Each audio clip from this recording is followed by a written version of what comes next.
Ever wondered where the idea of ultimate love and beauty comes from? Let's travel back in time to ancient Greece and meet the one and only Aphrodite, the goddess who literally made waves from the moment she was born. There are a couple of stories about her origin, and both are pretty epic. The most famous one, told by the poet Hesiod, is truly dramatic. It begins with Cronus, the king of the Titans, and his father, Uranus, the sky god. In a major power struggle, Cronus wounded Uranus, and from the sea foam that churned, a breathtaking figure emerged. It was Aphrodite, fully grown and impossibly beautiful, riding a giant scallop shell to the shore of Cyprus. Imagine the scene! The winds and sea nymphs all gathered to welcome her. This story gives her the name Anadyomene, which means she who rises from the sea.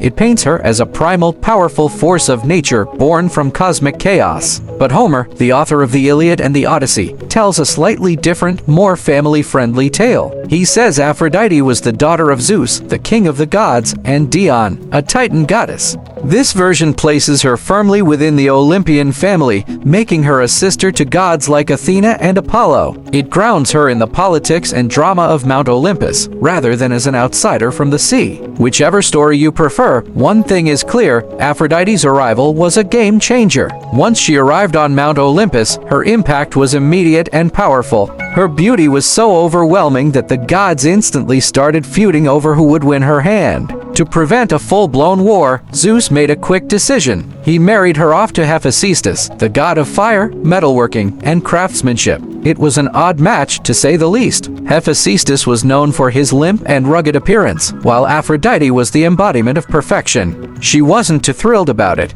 and let's just say their marriage was anything but smooth. Aphrodite was a goddess of passion, and she couldn't be tied down. She famously had a long and passionate affair with Ares, the fiery god of war. Their love was a story of opposites attract love and war, beauty and brutality. Their secret meetings produced several children, including Eros, the mischievous god of desire, often depicted as Cupid. But their affair didn't stay secret forever. One day, Hephaestus, tipped off by the sun god Helios, forged an unbreakable, invisible golden net. He laid a trap and caught Aphrodite and Ares right in the act. He then called all the other gods to come and witness their shame. It was the ultimate Olympian scandal. But Aphrodite's influence wasn't just about romantic drama. She played a pivotal role in one of the most famous stories ever told, the Trojan War. It all started at a wedding where Eris, the goddess of discord, threw a golden apple inscribed to the fairest. Aphrodite, Hera, and Athena all claimed it.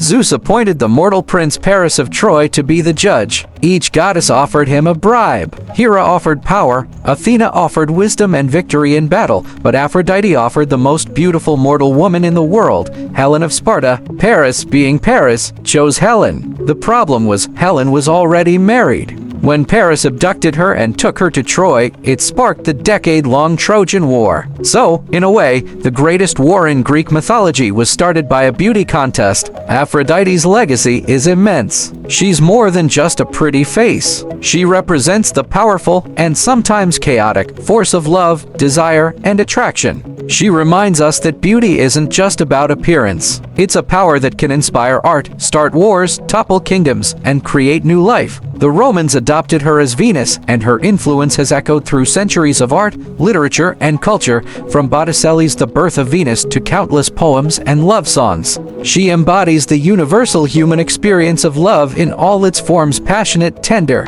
and even destructive. She is the eternal symbol of the heart's deepest desires. So, the next time you see a beautiful sunset or feel that flutter of a new crush, you can thank Aphrodite, the goddess who taught the world the meaning of love and beauty.